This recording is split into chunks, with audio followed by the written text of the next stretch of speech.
Hello viewers, कैसे हैं आप सब लोग। स्वागत है आपका मेरे YouTube channel study with doctor Pavan Oberoi पर। मैं doctor Pavan Oberoi, head of department faculty of commerce, Bhagwati college Meerut.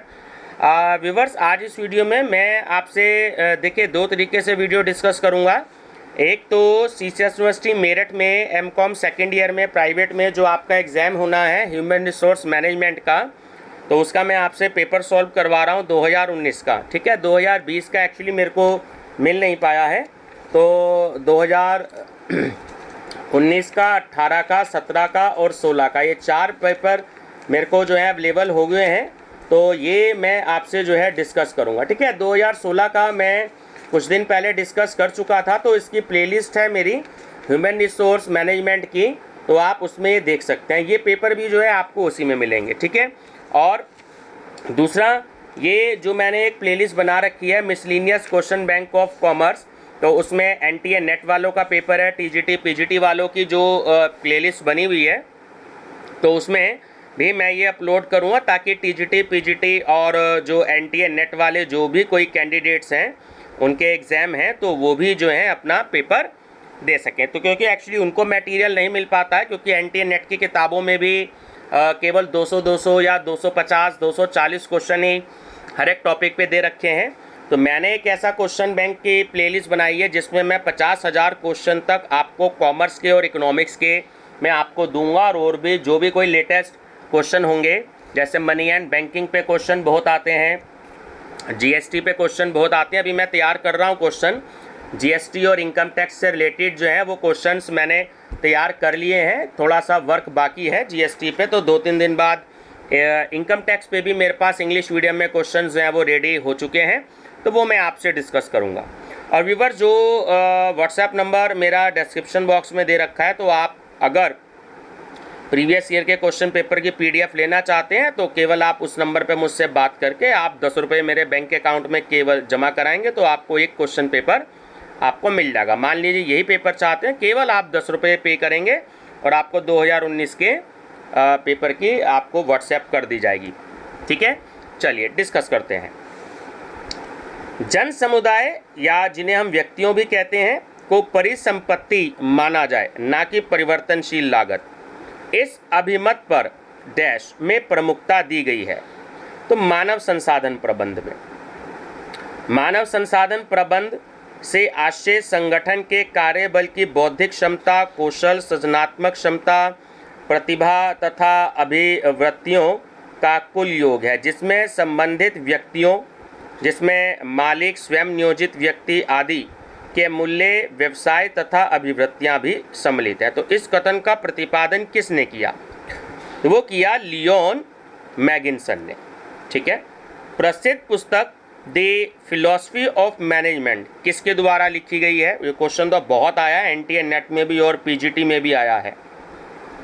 वो लिखी गई है ओलिवर शेल्डन ने। द फिलॉसफी ऑफ मैनेजमेंट लिखी है ओलिवर शेल्डन। ठीक है, मानव संसाधन प्रबंध की प्रक्रिया का प्रारंभ कहाँ से होता है? तो वो मानव संसाधन नियोजन से होता है, नियुक्तिकरण में सम्मिलित है। तो देखिए तीनों ही ऑप्शन सम्मिलित हैं कि सही कार्य के लिए सही व्यक्ति की खोज करना, सही स्थान पर उसको नियुक्त करना और सही समय पर सही कार्य करना। तो ऑप्शन डी जो है वो सही है, उपयुक्त सभी।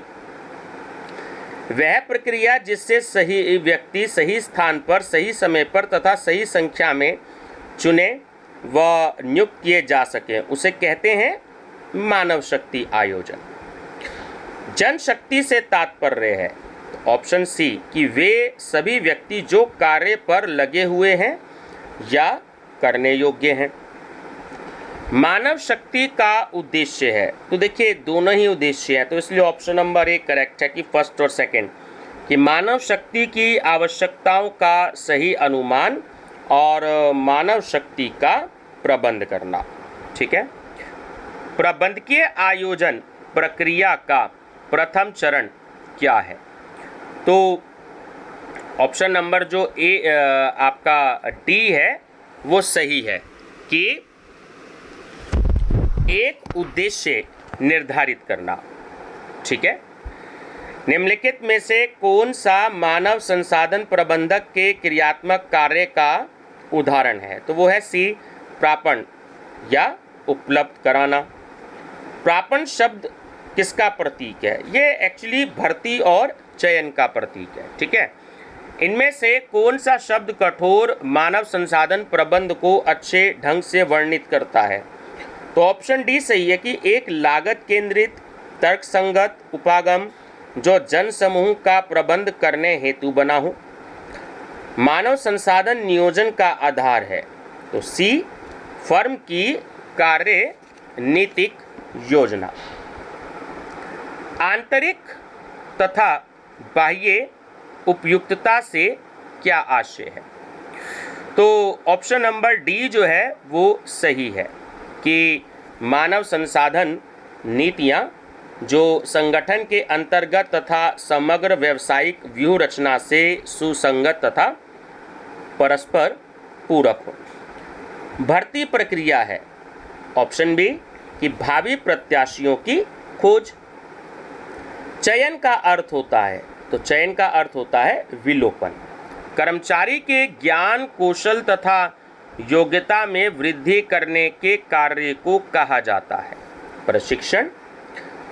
साक्षात्कार का सर्वाधिक विश्वसनीय प्रकार है सी, संरचना निर्मित। मानव शक्ति नियोजन का उद्देश्य है, तीनों ही हैं, कि मानव शक्ति आवश्यकताओं का सही पूर्वानुमान करना, भर्ती व चयन नीति को ठोस रूप प्रदान करना, व्यवसायों के आकार वृद्धि के अनुकूल मानव शक्ति प्रबंध करना। तो ऑप्शन डी सही है, उपयुक्त सभी।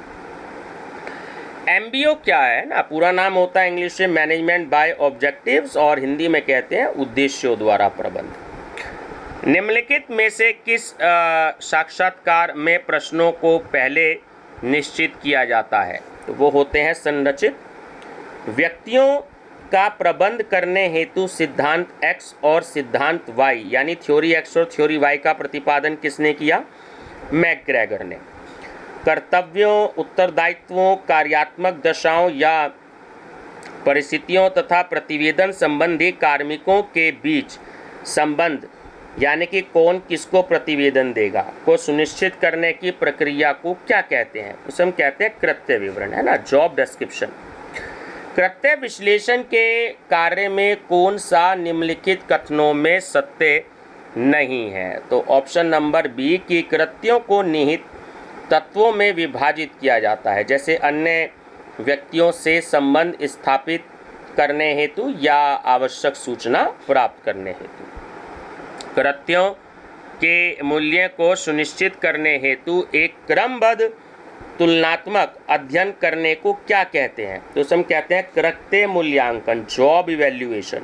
मानव संसाधन प्रबंध का संचालनात्मक कार्य निम्न में से क्या है? तो वो है एकीकरण करना। अधिकारी की जानबूझकर अवज्ञा करने को क्या कहते हैं? तो कहते हैं जानबूझकर अवज्ञा। ठीक है, चलिए नेक्स्ट है कृत्यों के सोपान को। कृत्यों के सोपान को कृत्यों के मूल्य स्थापित करने की प्रक्रिया को क्या कहते हैं? कृत्य मूल्यांकन। कृत्य मूल्यांकन ऐसी प्रविधि है जिसका उद्देश्य है ए, उचित एवं न्यायपूर्ण भुगतान संरचना स्थापित करना। वृत्ति विभेदक निश्चित करने के लिए किस विधि का प्रयोग किया जाता है? कृत्य मूल्यांकन, जॉब इवैल्यूएशन। क्षतिपूर्ति प्रबंध में क्या होता है? देखिए तीनों ही होते हैं, कार्य मूल्यांकन या कृत्य मूल्यांकन या अनुषंगी लाभ जिसे हम फ्रिंग बेनिफिट्स बोलते हैं, और मजदूरी एवं वेतन प्रशासन, है ना। तो ऑप्शन डी करेक्ट है, उपयुक्त में से सभी। प्रशिक्षण के अंतर्गत सम्मिलित है, ठीक है, तीनों ही सम्मिलित होते हैं कि व्यक्तियों या कर्मचारियों तथा कंपनी की प्रशिक्षण आवश्यकताओं का अभिज्ञान या पहचान करना, समुचित प्रशिक्षण प्रोग्राम विकसित करना और प्रशिक्षण कार्यक्रमों की प्रभावशीलता का मूल्यांकन करना। तो ऑप्शन डी करेक्ट है, उपयुक्त सभी। एक कर्मचारी जब सर्वप्रथम किसी कंपनी में पदभार ग्रहण करता है तो उसे स्वागत कर प्रवेश कराना तथा उसे आवश्यक मूलभूत सूचनाएं उपलब्ध कराना ताकि वह यथाशीघ्र प्रसन्नतापूर्वक कार्य ग्रहण कर कार्य करना आरंभ कर सके, तो उसे कहा जाता है, तो उसे अभिमुखीकरण कहा जाता है। ठीक है। उत्तराधिकार नियोजन हेतु निम्नलिखित में से कौन सा अनुपयुक्त या असंगत है? ठीक है, तो सही आंसर है ऑप्शन नंबर डी, तत्काल आवश्यकता की पूर्ति हेतु भर्ती करना। निष्पादन मूल्यांकन परफॉर्मेंस वैल्यूएशन का कौन सा उद्देश्य निम्न में से नहीं है? तो ऑप्शन डी कि संगठन की लाभदायकता निर्धारित करना, किसी दल या समूह का संगठन के कार्य तथा उद्देश्य पूर्ति हेतु उत्साहपूर्वक या गर्मजोशी से सहयोग करने हेतु तत्पर रहना मनोबल है। यह कथन किसका है? यह है एल्ड्रिच का। मजदूरी की संकल्पना में सम्मिलित है, तो देखिए तीनों ही हैं, न्यूनतम मजदूरी भी, उचित मजदूरी भी और जीवन निर्वाह मजदूरी भी, तो ये उपयुक्त में से सभी। ठीक है, ऑप्शन डी करेक्ट है। श्रम संघ के उद्देश्यों में सम्मिलित है, तो तीनों ही है कि कर्मचारियों के लिए बेहतर मजदूरी सुनिश्चित करवाना, कर्मचारियों के बोनस को सुरक्षित करना और कर्मचारियों के लिए बेहतर कार्य दशाओं की मांग कर संघर्ष करना, तो ऑप्शन डी करेक्ट है, उपयुक्त सभी। कारखानों में कार्य मापन, लागत निर्धारण एवं मजदूरी प्रेरकों के लिए किसने वकालत की है? तो वो की है एफ.डब्ल्यू. टेलर ने। साक्षात्कार लेने की सर्वोत्तम विधि सप्त बिंदु योजना को किसने प्रस्तुत किया? वो किया प्रोफेसर ए. रोजर ने। कर्मचारी की बुद्धि कुशलता का परीक्षण किया जाता है, तो ऑप्शन सी सही है कि मानसिक व मनोवैज्ञानिक परीक्षण द्वारा। निष्पादन मूल्यांकन में कौन सी तकनीक प्रयोग में लाई जाती है? 360 डिग्री, ये एनटीए नेट में भी आया हुआ क्वेश्चन है। 360 डिग्री रीति किससे संबंधित है? ये निष्पादन मूल्यांकन से संबंधित है, ये भी क्वेश्चन एनटीए नेट में आया हुआ है। 360 डिग्री प्रतिसंभरण या पुनर्निवेश विधि को किस नाम से भी जाना जाता है? वो ऑप्शन ए बहुस्रोतीय मूल्यांकन व प्रतिसंभरण पद्धति। निम्नलिखित जिस प्रकार व्यवहार में लाए जाते हैं उसको क्रमबद्ध कीजिए, तो देखिए ऑप्शन डी करेक्ट है। सबसे पहले है भर्ती, फिर है प्रशिक्षण एवं विकास या परिवर्तन, फिर है निष्पादन मूल्यांकन और फिर है प्रोन्नति प्रमोशन। ठीक है, प्रमोट करना। निष्पादन मूल्यांकन का कौन सा उद्देश्य निम्नलिखित उद्देश्यों में से लागू नहीं होता है? तो ऑप्शन डी कि चयन तथा विकास संबंधी कार्यक्रमों के वैधीकरण हेतु कसौटी मान्य करना।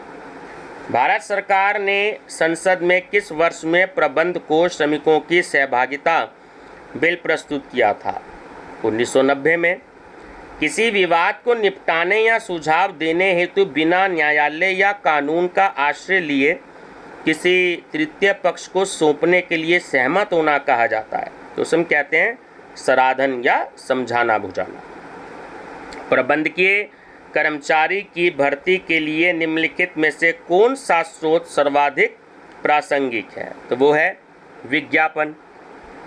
कार्य विश्लेषण किया जाता है, तो देखिए कार्य विश्लेषण एक्चुअली मानव संसाधन विभाग द्वारा किया जाता है। ठीक है।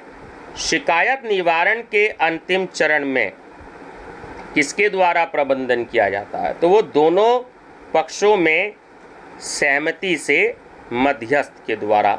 ठीक है। केंद्रीय संगठन CITU किस राजनीतिक पार्टी से संबंधित है? तो वो है मार्क्सवादी कम्युनिस्ट पार्टी। देखिए ये क्वेश्चन भी आया हुआ है कई बार कई कंपटीशन में, है ना। मार्क्सवादी कम्युनिस्ट पार्टी से संबंधित है ये CITU, ध्यान रखिएगा। औद्योगिक संबंध किसके बीच संबंध है? तो वो नियोक्ता और कर्मचारी के बीच संबंध है। व्यावसायिक इकाई को अल्पकाल के लिए नियोक्ता द्वारा कर्मचारियों से अपनी मांग मनवाने के लिए बंद करने को क्या कहते हैं? तो उसे हम कहते हैं अस्थाई छटनी या कह देते हैं जबरन छुट्टी। कृत्य मूल्यांकन डैश का मूल्यांकन है।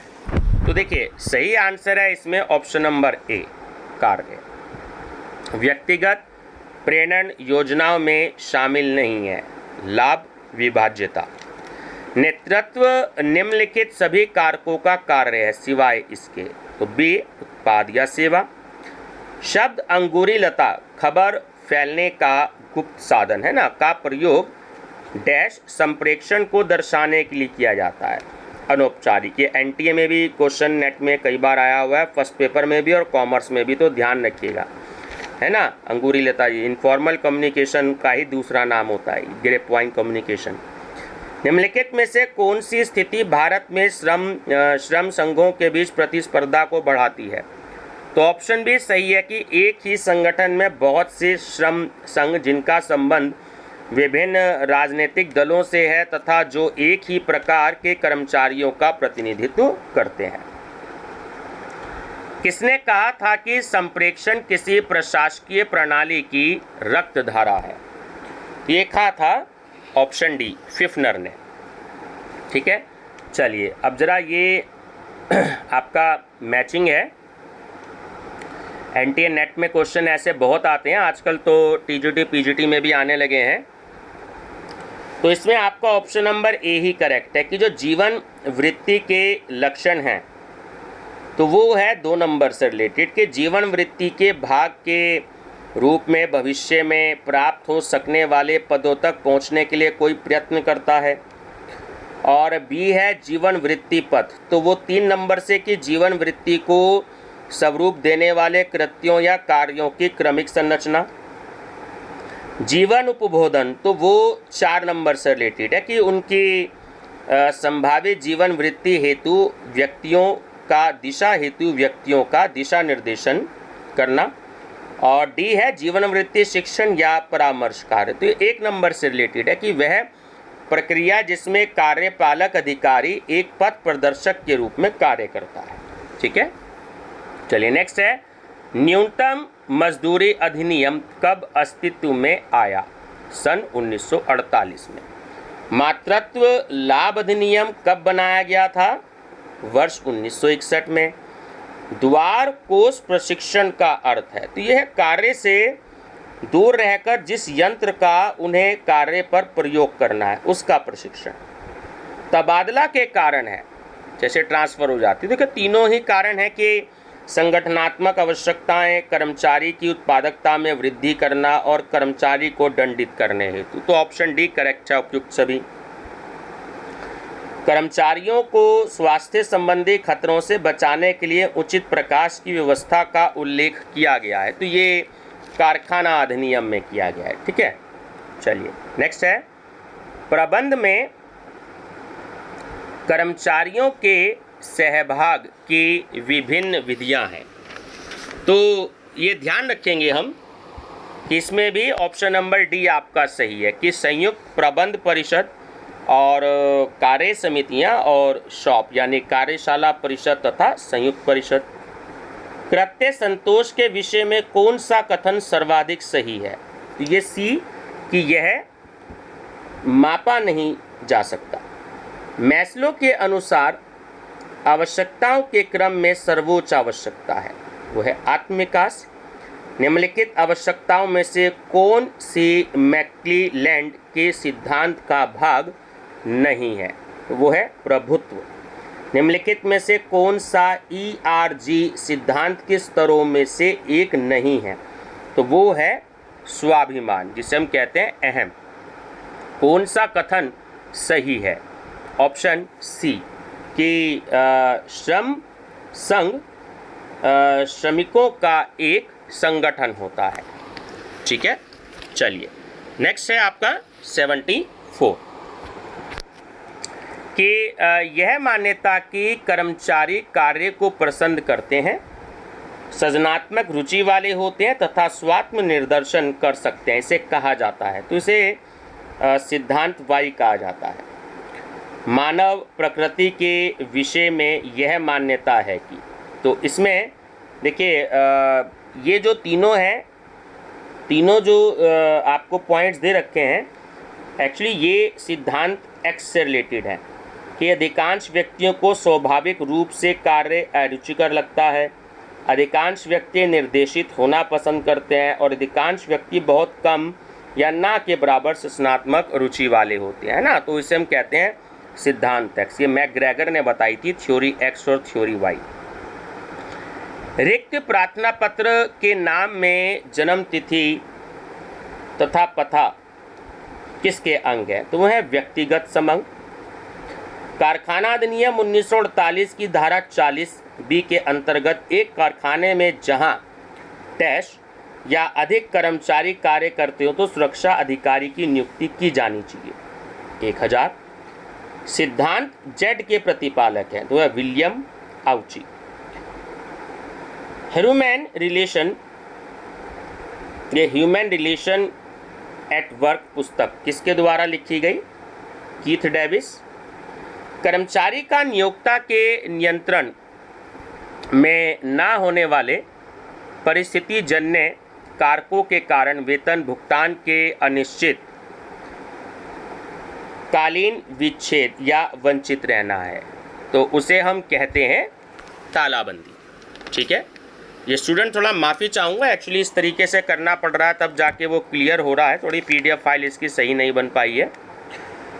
प्रशिक्षण की आवश्यकताओं का निर्धारण करने हेतु 3 स्तरीय उपागम में निम्नलिखित में से किनकी संस्तुति या लेखक मैकगेही तथा थेयर द्वारा की गई है? तो इसमें मैं बता देता हूँ, एक तो ये 1 नंबर है संगठनात्मक विश्लेषण, एक 3 नंबर है क्रियात्मक संरचना विश्लेषण, और एक नेक्स्ट पेज पर है आपका 5 नंबर है ना मानव शक्ति नियोजन। तो ये भी आएगा, तो ऑप्शन नंबर बी करेक्ट है कि 1, 3 और 1, 3 और 5 है। ये एक्चुअली आपको 6 लग रहा होगा, एक्चुअली ये 5 है। ठीक है, एक प्रभावशाली नेता का सर्वाधिक महत्वपूर्ण गुण क्या है?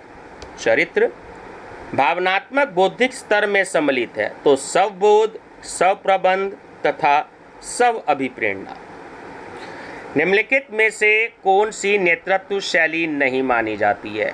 तो बी कि समाज अभिमुखी नेतृत्व शैली। हर्सबर्ग के अनुसार निम्नलिखित में से कौन अभिप्रेरक नहीं है? तो ऑप्शन सी सही है। एक तो 3 नंबर की अंतर व्यक्तिगत संबंध और एक 5 नंबर कार्यात्मक परिस्थितियाँ। चलिए अब फिर से मैचिंग का क्वेश्चन आ गया है। एनटीए नेट में तो ऐसे बहुत क्वेश्चन आते हैं, तो इसमें ए नंबर आपका सही है। ध्यान रखिएगा कि संयुक्त परिषद जिसमें कर्मचारियों तथा प्रबंध के प्रतिनिधि होते हैं पर भारतीय श्रम सम्मेलन के 15वें अधिवेशन में वर्ष में विचार किया गया, तो ये पॉइंट नंबर 1 ही ठीक है ना, 1958 में। उसके बाद है औद्योगिक विवाद अधिनियम के अंतर्गत वर्ष में कार्य समितियों की स्थापना की गई, ये भी 2nd नंबर ठीक है, 1947 में। अंतर्राष्ट्रीय श्रम संगठन की किस वर्ष में स्थापना हुई? ये बहुत इंपॉर्टेंट है, 1919 में। प्रथम श्रम आयोग की रिपोर्ट किस वर्ष में प्रस्तुत की गई? तो ये 1969 में की गई। ठीक है, चलिए कारखाना अधिनियम 1948 की धारा 48 के अंतर्गत कारखाने में शिशु गृह का प्रावधान करना होगा यदि कर्मचारियों जो महिला कर्मचारी होती हैं उनकी संख्या अधिक हो, किससे? 30 से ज़्यादा। अभिवृत्ति परीक्षण के अंतर्गत, तो अभिवृत्ति परीक्षण के अंतर्गत है, तो तीनों ही ऑप्शन है, बौद्धिक स्तर परीक्षण, कौशल परीक्षण और यांत्रिक अभिरुचि या अभिवृत्ति परीक्षण। तो ऑप्शन डी करेक्ट है ना, उपयुक्त सभी। यह जानने के लिए कि कोई कर्मचारी संगठन क्यों छोड़ रहा है साक्षात किया जाता है, उसे क्या कहते हैं? तो उसे कहते हैं निर्गमन साक्षात्कार। ठीक है, बिना कानून या न्यायालय का आश्रय लिए किसी विवाद को किसी तीसरे पक्ष को निपटारे या सुझाव हेतु सौंपना, इसे कहा जाता है। तो देखिए तीनों ही ऑप्शन जो है वो इसमें बिल्कुल सही है कि विधि पूर्वक न्याय निर्णय, और बी है आपका मध्यस्थता, और सी है सराधन, मतलब कि विभिन्न पक्षों को समझाना बुझाना। तो ऑप्शन डी आपका इसमें करेक्ट है ना, उपयुक्त सभी। निम्नलिखित में से कौन सी सामूहिक सौदेबाजी की कमजोरी है? तो इसमें भी तीनों हैं कि सामूहिक सौदेबाजी अधिनियम का ना होना, विभिन्न पक्षों के बीच शत्रुता और श्रम संघों के बीच प्रतिस्पर्धा। तो ऑप्शन डी करेक्ट है, उपयुक्त सभी। अनुषंगी कर्मचारी लाभों से कर्मचारियों के वेतन पर प्रभाव पड़ता है। तो ऑप्शन सी, वेतन पर कभी कोई प्रभाव नहीं पड़ता। जितने भी फ्रैंक बेनिफिट्स होते हैं तो कोई भी कर्मचारियों की सैलरी पर कोई भी इफेक्ट नहीं पड़ता। प्रबंधकीय कौशल संबंधित है, तो वो संकल्पना कौशल से संबंधित है। जटिल स्थिति या समस्या का विश्लेषण तथा निदान करने की मानसिक योग्यता को क्या कहा जाता है? तो उसे संकल्पना कौशल कहा जाता है। व्यक्तिगत तथा सामूहिक या समूह में अन्य व्यक्तियों को समझने, उनके साथ काम करने तथा प्रेरित करने की योग्यता को कहा जाता है मानव कौशल। नियुक्तिकरण में सम्मिलित है, तो देखिए इसमें ऑप्शन बी करेक्ट है कि प्रशिक्षण, मूल्यांकन और स्थापन, निर्देशन नहीं होता। ठीक है। गुण व्रत का जनक कौन है? तो उसका जनक है इशिकावा।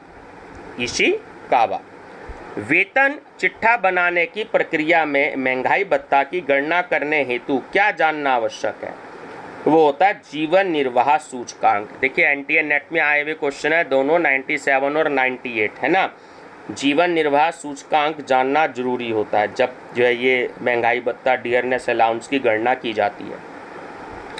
निम्नलिखित में से कौन से कारक मानव विकास सूचकांक की गणना में सम्मिलित किए जाते हैं?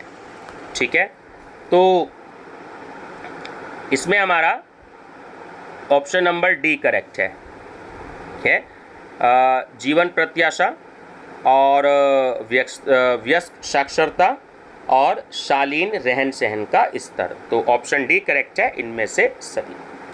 निम्नलिखित में से कौन सा अनुषंगी लाभ नहीं है? तो वो है महंगाई भत्ता। ठीक है व्यूवर्स, तो ये 100 क्वेश्चंस मैंने आपको कराए। थोड़ा सा माफ़ी चाहूँगा, पीडीएफ फाइल सही नहीं बन पाई। ये इस तरीके से बार बार इसलिए डिस्टर्बेंस हुई ताकि आपको वर्ड्स क्लियर दिखाई दें। उससे थोड़ा सा जो पीडीएफ फाइल का जो प्रिंट आउट मैंने लिया था तो उससे थोड़ा सा देखिए क्लियर नज़र आ रहा होगा। तो ये सीसेक्स यूनिवर्सिटी का ह्यूमन रिसोर्स मैनेजमेंट का है। बच्चों को क्वेश्चन नहीं मिल पा रहे हैं तो मैंने एक प्रयास किया है ये 200 क्वेश्चन देने का। 100 क्वेश्चन पहले करा दिए थे 2016 का सोल्ड पेपर, और 100 क्वेश्चन ये करा दिए।